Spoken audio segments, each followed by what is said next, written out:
Welcome to Game of Books with Cathi in South Dakota. That's me, and Christy in South Florida. That's me. We're two newbie writers sharing our take on wine, food, and mystery books. And the authors who write them. Join us for the fun. Hi, Christy, and all of you mysterious foodies out there. Last week's Corks and Conversation with Elaine Viets was so fun and funny, don't you think? I know, yes. I mean, we were so nervous because that was like our first live podcast. I mean, it was our first interview with somebody doing it live, though. Like in front of people and everything. And we, I knew Elaine Viets. She had a lot of writing knowledge and awards and stuff. But I mean, I didn't know she'd be so much fun to talk to. Did you? I don't know if I'm assuming most of our mysterious foodies have listened, but if you haven't, you should check it out because she really was funny. Yes, she was very funny. Yeah. Although probably don't have it right before a spaghetti dinner or anything. She does have some very specialized training. Or you could listen with your favorite teddy bear, and if you haven't listened yet, that would be a good clue. But check it out. Exactly. Yeah, it's on episode 21. No, I'm sorry. Today's episode is 21. Oh, yes. Elaine's is Corks and Conversation number 7, I believe. Is that right? The numbers are getting too high for us, I think. I know. I so don't know. So many. Okay. But today is episode 21. So congratulations to us. We're finally legal to drink some of this wine. Oh, yes, we are. Okay. So, what are we drinking today, Christy? Okay, it is Clos du Bois Pinot Grigio. And Cathi, I don't want you to look on the bottle. I don't want you to even look up. Yes, you have to taste it. Remember, we were going to do this. You have to taste it. I thought that was just a and theory. Then give me whatever kind of flavor you think you hear, I mean. Oh, really? Okay, all right. I'm really not going to be... You can do it. I mean, Look, what kind of pressure do we have? I mean... Okay, seriously. Not that much. All right. Let me take a drink of wine. I've never done that before. I'm only 21st episode here. Okay. Mm-hmm. Well, it's very tasty. You get to do this to me next time, so don't worry. Oh, please. Believe me, I am. Okay. Let me do it again. Okay. Just any random flavor, because, they always say a bunch. Fruit. Okay. Fruity. All right. But I think I might say that with any Pinot Grigio.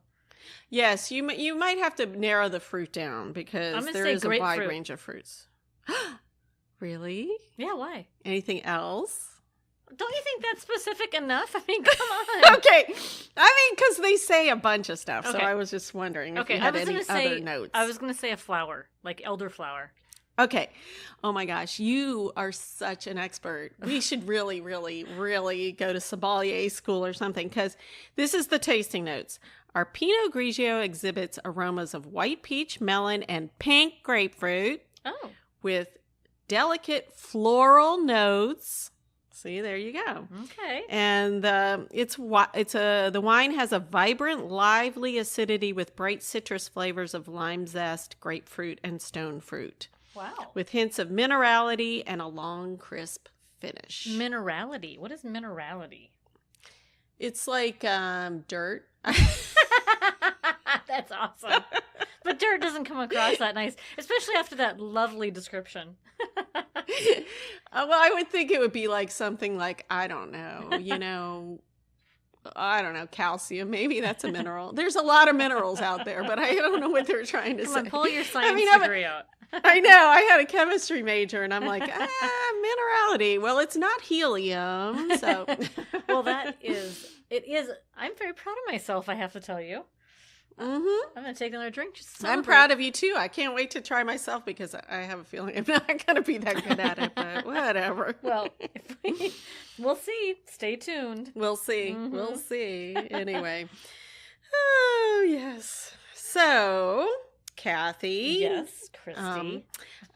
I know you've talked about your oldest daughter graduating from high school. Oh, yes. And I'm really kind of curious on what your experience, like the actual graduation itself, because down here, I mean, we all know that I'm living in a very populated part of the country, and you're not so populated. So I'm thinking there's probably going to be some differences because, for instance, all our high schools in Broward County, there might be 2 or 3 that actually do the graduation at the school.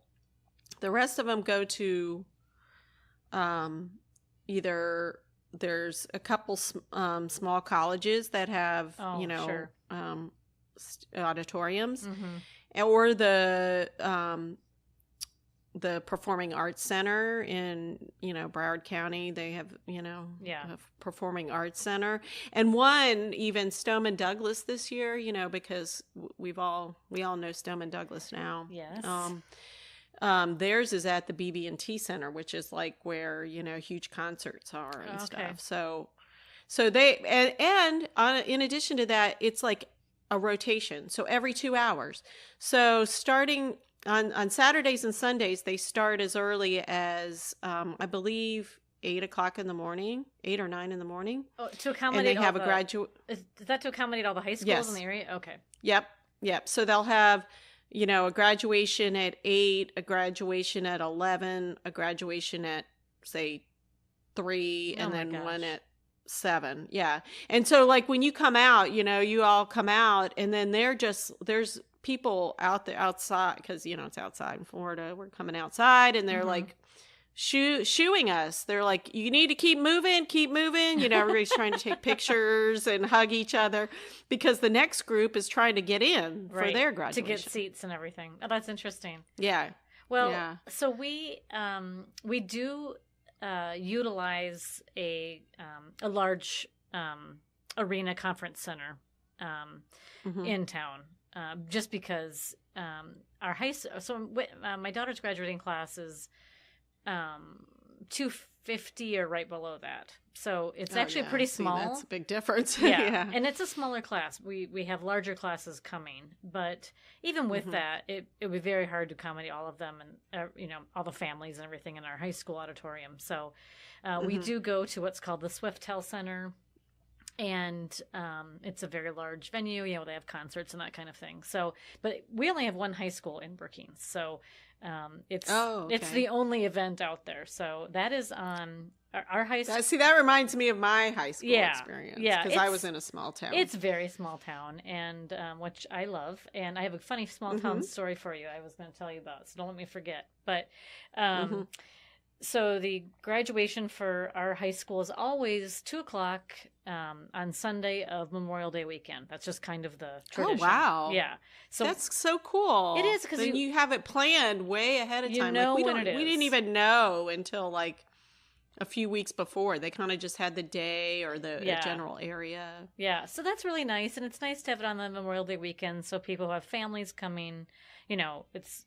So what happens, though, is that most students have some sort of, celebratory party on their own, either the weekend preceding or this coming weekend.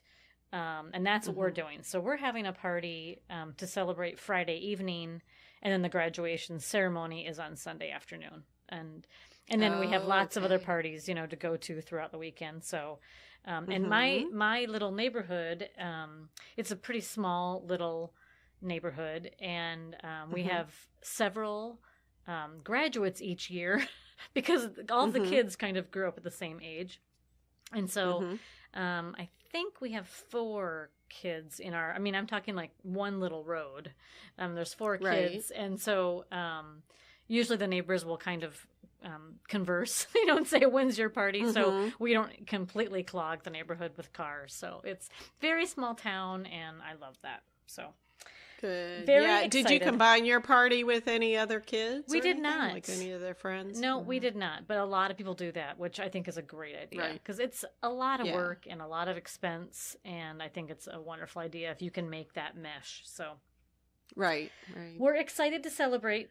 But I do have a fun little fun. small town story I want to tell you. I thought of you the other day. Okay, I can't wait to hear. This is such a I small should have town. left this bottle unscrewed, which, by the way, the wine bottle is a screw top. Which so we are a if fan you heard of. a little screwing right then, it was because I had to open it for another little pour. There we go. Okay. So my younger daughter just had a birthday, and one of her birthday gifts, I got her a massage gift certificate, right?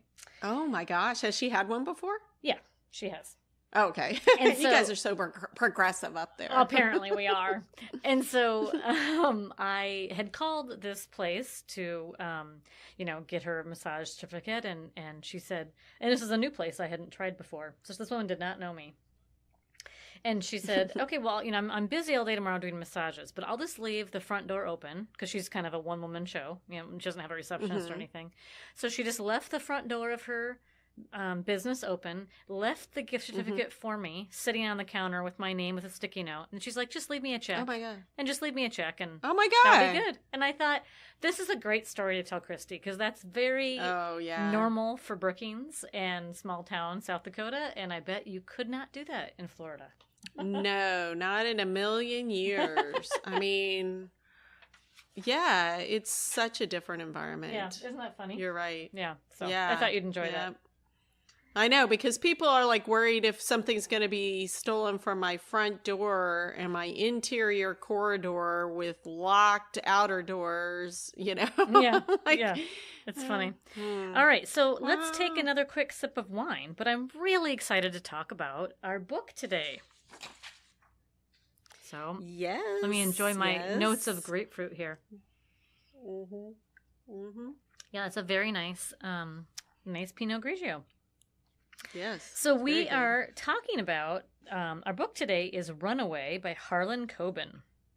And I think it's such a great book because it is just a great read. But it's such a good book for us at this time because both of our kids are around the same age as the daughter in the story, I know. who's lost. Oh my God. I know. And so it's, kind of scary how life can change on a dime. And the main character of the book, the protagonist, Simon, who's the dad, really gives us insight on that experience when you can't predict what's going to happen to your kids and it can be awful. And I know. That's why this time is so scary for us. I mean, oh my gosh.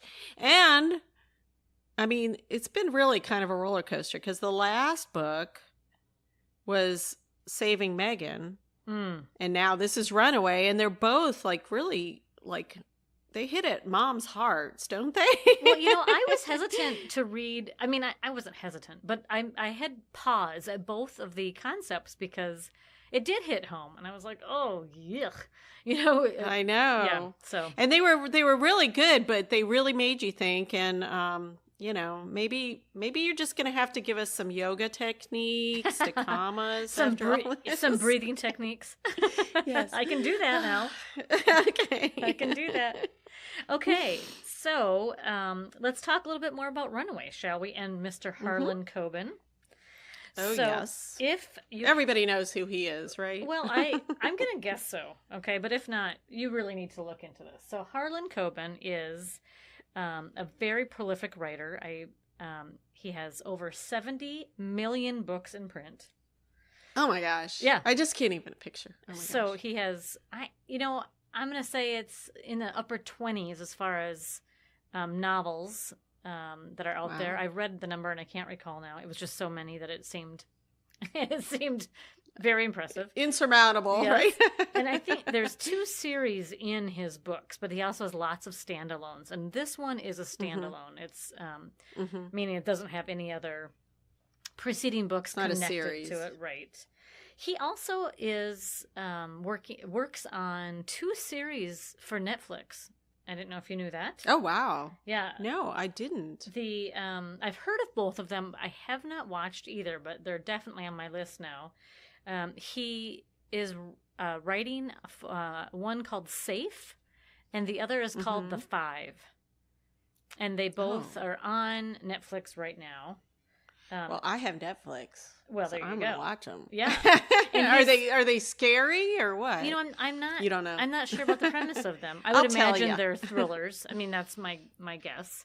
because that's kind of what he does, right? If anybody out there has watched it, you have to let us know on Twitter. Yeah, I'm very or curious. Facebook. Yeah.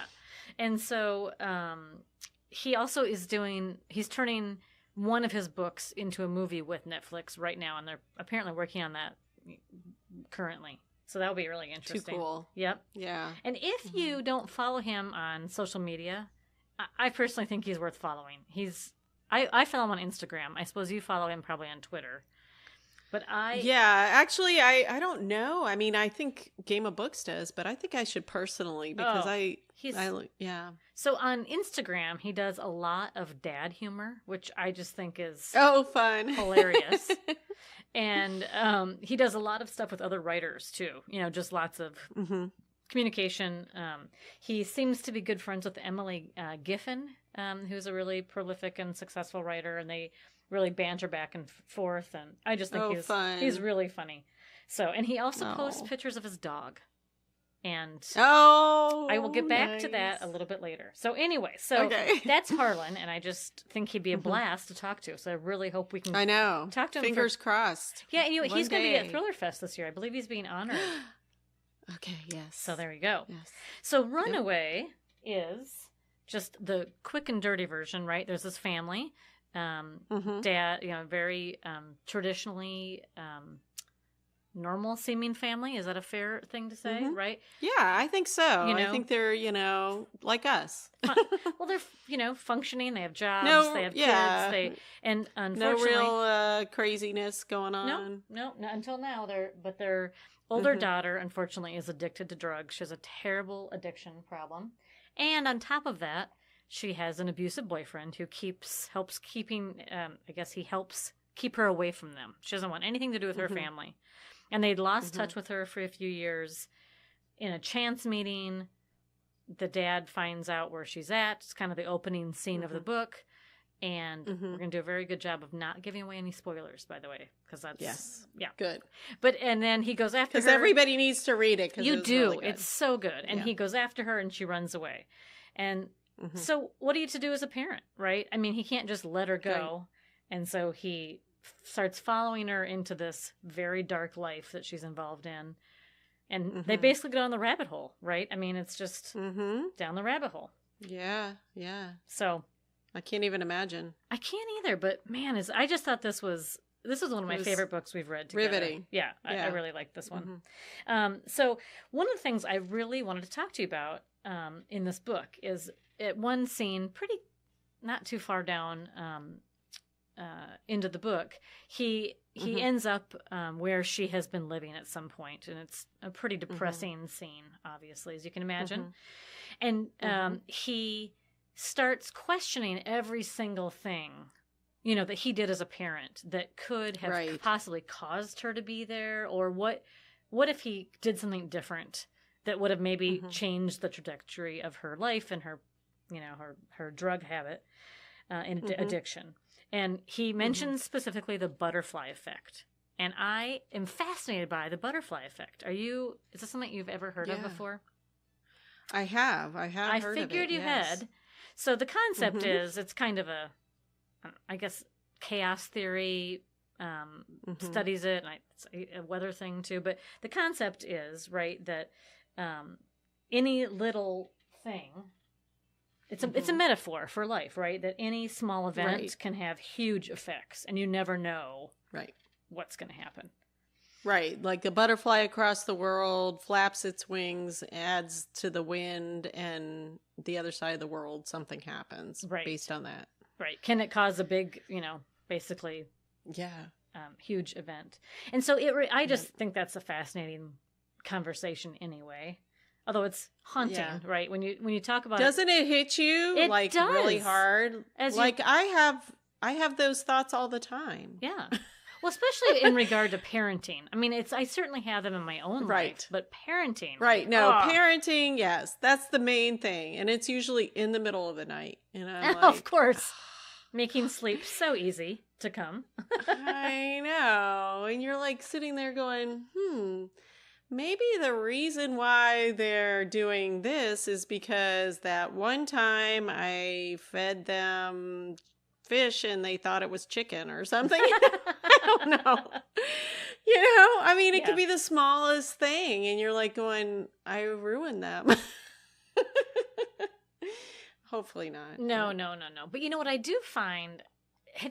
It also reminds me. It's the same concept of sliding doors. Have you ever heard like sliding doors is kind of another concept, but there was a movie called Sliding Doors, and it was about this exact thing. And I have not seen that, and it's sort of ringing bells, but what exactly is that like? I mean, what does that mean? I think, I'm going to say it's like a 1990s movie. Gwyneth Paltrow's in it. I remember that. But it basically is this woman's life. Things aren't going very, very well. And then it shows kind of what happens. But then the rest of the movie is if she had just done one thing different, how her life would have turned out differently. So it was like, Oh my gosh, I so lied to you. I saw this movie. You've seen this. I totally saw this movie. Oh, yeah. And it was a good movie. It was a good movie. But it was freaky. It was freaky. It was very haunting to see kind of real life. But I think it's kind of the same concept as the butterfly effect. Like one different decision. But interestingly, I looked up that movie, and the film is the result of the gentleman who wrote the movie, whose name is Howitt. Peter Howitt. He wrote and directed the movie. 1998, Sliding Doors. And it's from his own life experience. He said he was walking down the road. He had this idea or urge that he needed to call a friend about something. So he quickly crossed the street to go call this friend without looking and nearly got killed in traffic. A car just because he had made that decision. And so that was kind of, he said he couldn't resist the hypothetical, what would have happened, if I hadn't decided to cross the road or if I had gotten hit and all those things. And that's where the movie came from. So I thought that was really interesting. Yeah, that is. But haunting, as you say, as well. Haunting, yes. It really is. So that's, oh my gosh, that's something the protagonist. I'm going to be up in the middle of the night thinking about this conversation. But think of all the good things. Yeah, it's all. Also, that's okay. Yeah, so it's okay. Yeah. Okay, so speaking of wine, which we need to take another drink of now. Yeah. See. Now we'll go into the lighter aspects of this story. Thanks for the butterfly effect and sliding doors compensation, Kathy. That was really uplifting today. Thanks. No. You know what? I totally get it, though. I totally get it. Yeah, I totally get it. It's kind of the main premise. I think a lot. Yeah.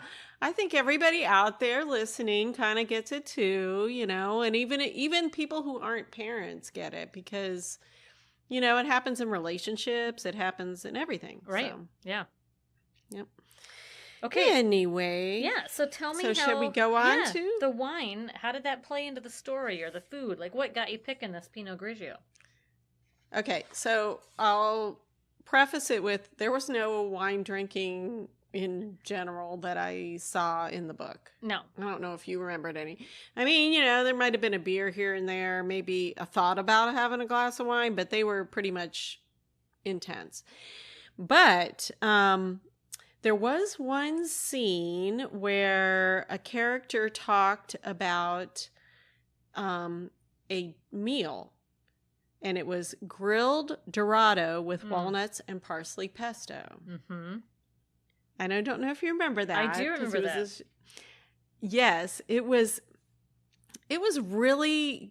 It was funny to me. It was a funny scene if you can have a funny scene in a thriller, And also, I mean, it was really designed, I think, to give insight into the characters, Yeah. So it, wasn't wasted. Harlan Coben is not going to waste a little bit on a good meal. But I looked up, I was like, what goes with grilled Dorado with walnut and parsley pesto? And, of course, white wine, Pinot Grigio comes up. So I said, okay, that's why I'm going to get the white wine. And then I just figured everybody should know a little bit about Dorado. Well, I would like to know about Dorado because that wasn't a new one for me.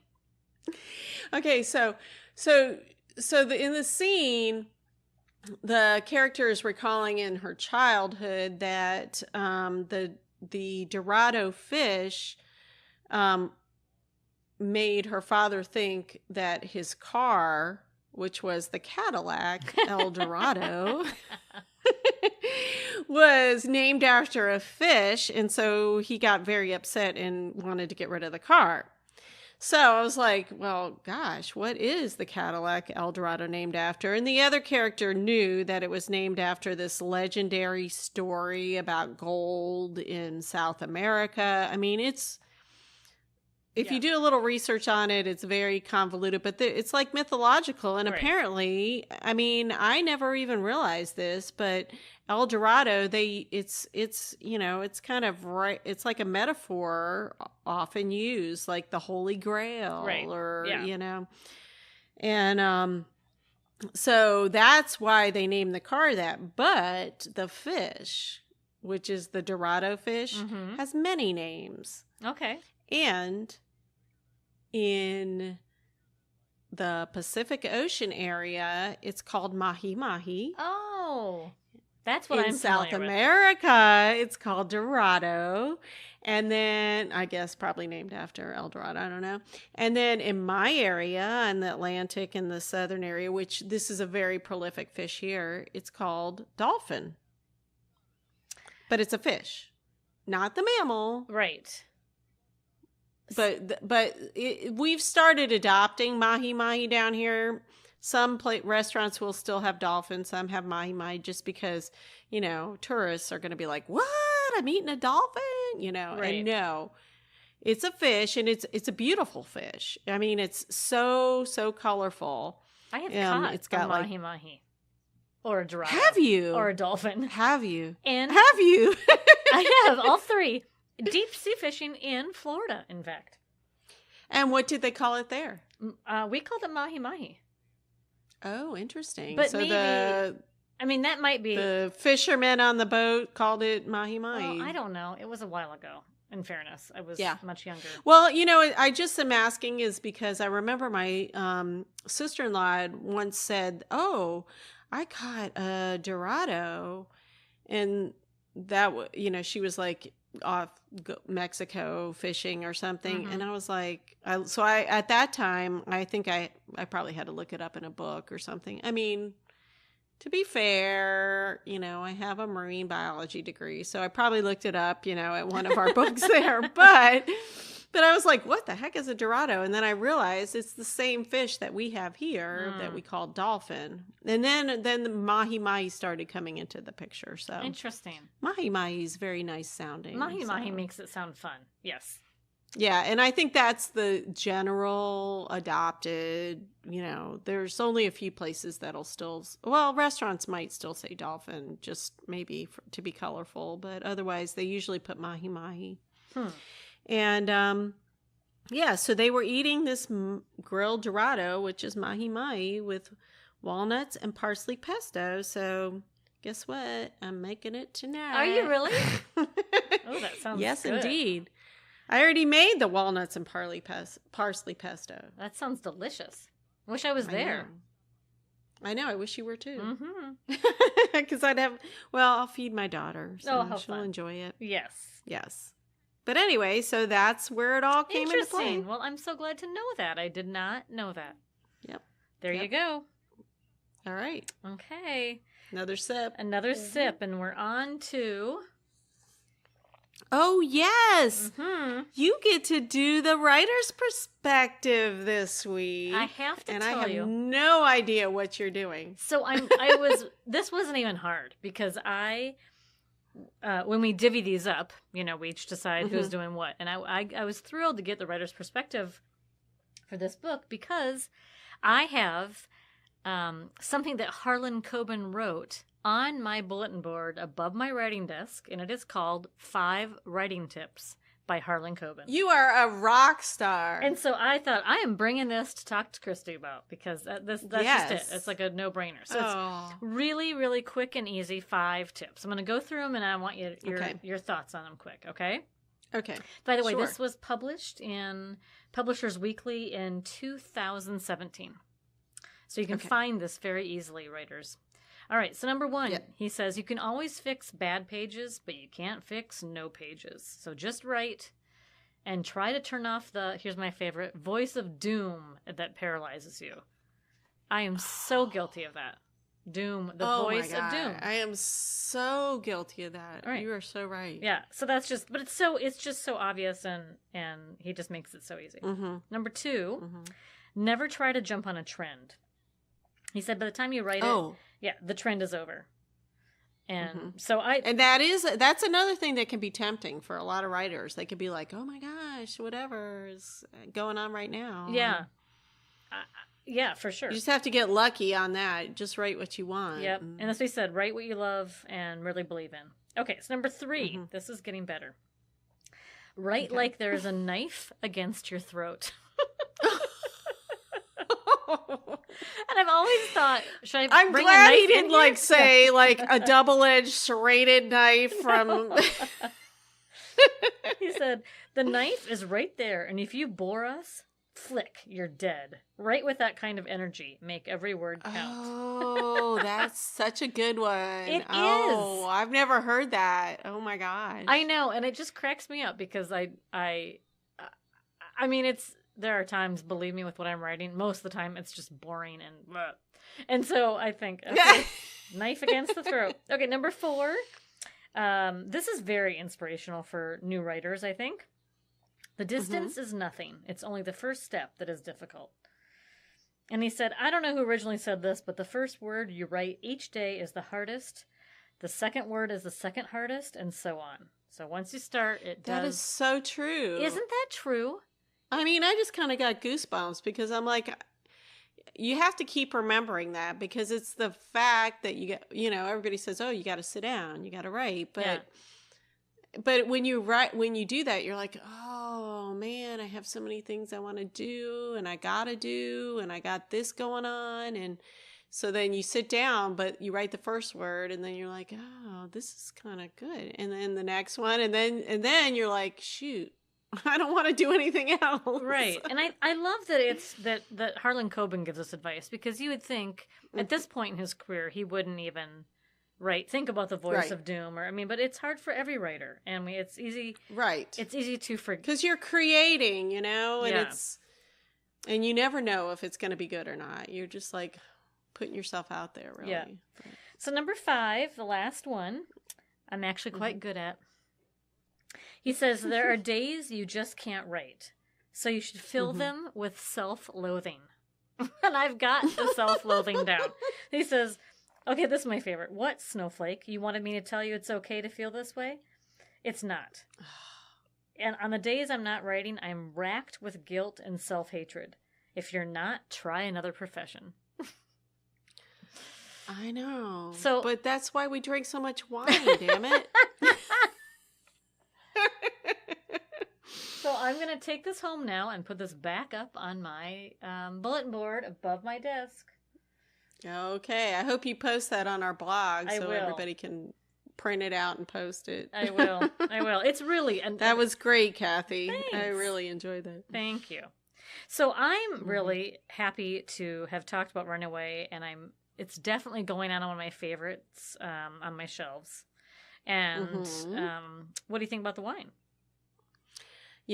I really like it. I found I like Pinot Grigios. I always thought I was a red person, but I like Pinot Grigios, and Clos du Bois does not disappoint. Yeah, and it's a very reasonable price. Yes, mine was, as my store put it, surprisingly low price of $8.99. I saw. You sent me a picture of that. That cracked me up. She said it's not on sale, but it is a surprising low price. And ours, it was... I believe the same price here too. So cool. Hey, all of you MFs, we'd love to hear from you. Talk to us about what you think about Harlan's writing tips and what you think about the butterfly effect, maybe. You can talk to us on Facebook or Twitter. Our handle is @GOBWriters. Yes, and keep listening because we do have some really cool upcoming episodes planned already. And if you follow us on Twitter, Facebook, Instagram, we'll be dropping little hints on upcoming books and authors. And don't forget the wine. You can even get the same wine as us and sample some of it while you're listening to us, maybe. And while we'll sound even better as you're listening. We do sound better if you have wine. Yeah. So anyway, thanks for listening. And that's all for this episode of Game of Books, where we share food, wine, and mystery. And be sure to subscribe to us so you can get your food, wine, and mystery tips every Friday morning, just in time for the weekend. And this is Christy and Cathi saying thanks for listening. Bye, everybody.